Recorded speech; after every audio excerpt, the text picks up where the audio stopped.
your job? I am a biologist for Florida Fish and Wildlife. And what's the purpose of this? This is to get as much information on this awesome mini season for red snapper.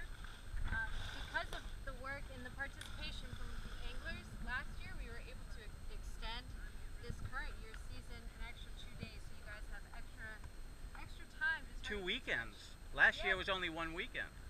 I thought it was 2. No. So you extended it 2 weekends.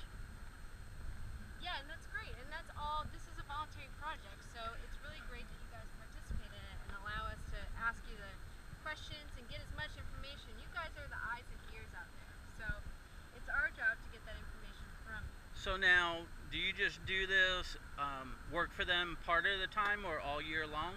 I work for the state Florida Fish and Wildlife Conservation Commission full time. I'm just helping out with this red snapper season. So my job throughout the year is actually a tagging project. I do, You don't mind it? not at all. Thank you. I do at-sea tagging.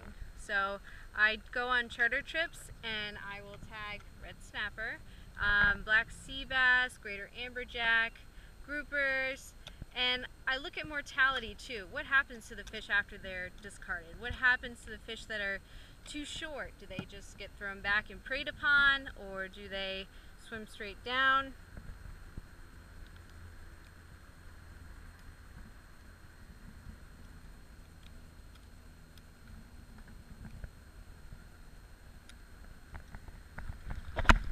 Okay, hold that in your hand for a second. I'll clean it off for you first. Oh, okay, very good. And now, this here, what do you actually do to that?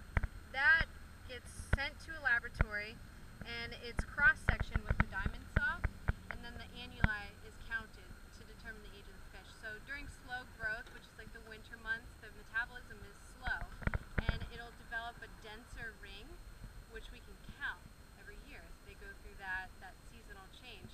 And then there's fast growth throughout the summer months. Okay, thank you. So if you hold this up to the light, Oops. That's the first time that's happened. If you hold that up to the light, sometimes you can actually see the annuli. Yeah. But these snapper, Cool. they have really dense, thick otoliths as opposed to your pelagics. Say cobia, kingfish, they have really thin, tiny otoliths. But if you think about it, they're not really communicating with each other. They're not really depending on picking up their environment, reef structures, so that they don't run into it. You know, they're fast moving, go, go, go, open ocean. So that's why we see such large otoliths with the snapper and grouper. Great. So are you volunteering today, or you're on paycheck today? I am working today. I'm not volunteering, but a lot of the biologists, you know, are coming in from different areas. So they're coming from the Panhandle. They're coming from down south. You know, and that's voluntary that they participate and help out. I believe they are still paid. Okay. Well, hey, I appreciate that information.